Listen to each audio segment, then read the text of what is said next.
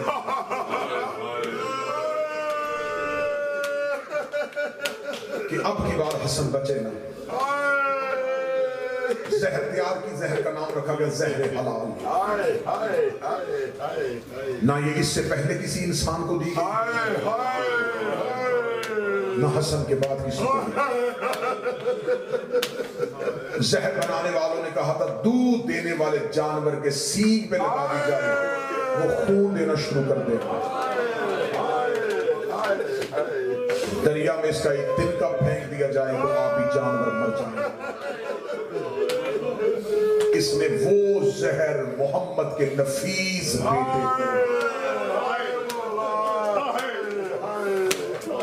دودھ میں ملا کے حسن کے سامنے.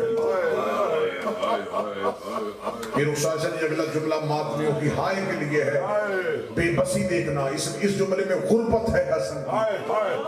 دودھ کا پیالہ حسن ہاتھوں میں لے کے کہتے میں تیرا اچھا امام نہیں,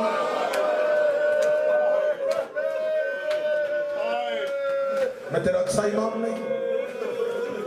اس نے کہا ہاں بے شک آپ سے اچھا امام اللہ کی کائنات میں آسمان سایہ. جس نے اس جملے پہ امام حسن کی بے بسی پہ ہائے نہ کیا, تمہیں مولا حسن کا واسطہ دوسرے جملے پہ چپ نہ رہنا, ہائے ضرور کہتے نا. جب مولا حسن نے کہا نا پیر صادق کا میں تیرا اچھا امام نہیں, اس نے کہا اچھا امام ہے. مولا حسن کی داڑھی آنسوؤں سے بھر کے لوگ کہتے جودہ میرا قاسم بڑا چھوٹا ہے,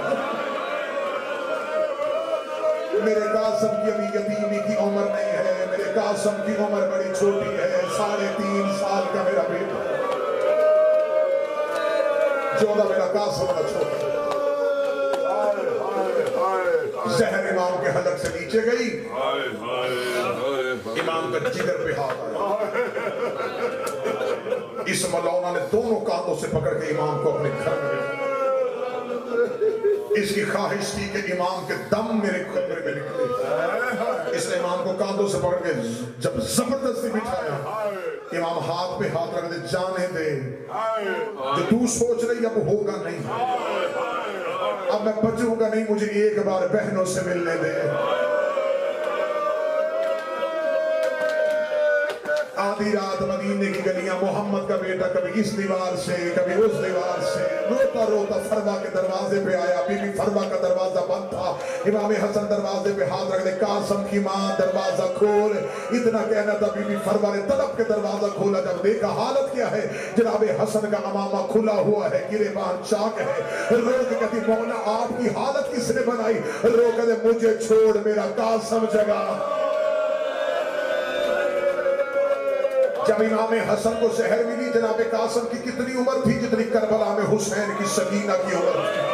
3.5 سال کا قاسم ماں نے اٹھایا, بابے کے سینے پہ لٹایا. قاسم رو کے کہتا اماں تو نے مجھے گرم ریت پہ کیوں سلا دیا؟ ماں رو کہتی لال جا, گرم ریت نہیں, بابے کا زخمی سینہ ہے. قاسم بابے کا ماتھا چوم کے کہتا بابا تیرا سینہ اتنا گرم کیوں ہے؟ امام حسن رو کہتے قاسم میرا سینہ چھوڑ, پھپھی کے دروازے پہ جا, اسے جا کے بتا بابے کو زہر مل گئی ہے. اتنا کہنا تھا, جناب قاسم بابے کے پاؤں پہ ہاتھ دے, بابا مجھے موت کی اطلاع نہیں دینی آتی. امام حسن کی آواز ہے قاسم میرے قریب آ. قاسم کا امامہ اتارا, قاسم کا گریبان پھاڑا, آستین نے الٹ کے مدینے کی ریت قاسم کے سر پہ ڈالی. رو کہتے بتانا نہ تیری حالت دے کے پہچان, تیری حالت دے کے پہچان جائے گی تو یتیم ہو. قاسم ایک بات کا خیال رکھنا, اگر میری زینب سو رہی ہو اسے جگانا نہ. نماز شب کے لیے اٹھے گی علی کی بیٹی, جو مسیح میں رو رہے روتی آنکھوں سے ایک دعا پہ آمین ضرور کہہ دینا. میرے اللہ کوئی بہن سو رہی ہو, اسے بھائی کی موت کی اطلاع نہ ملے,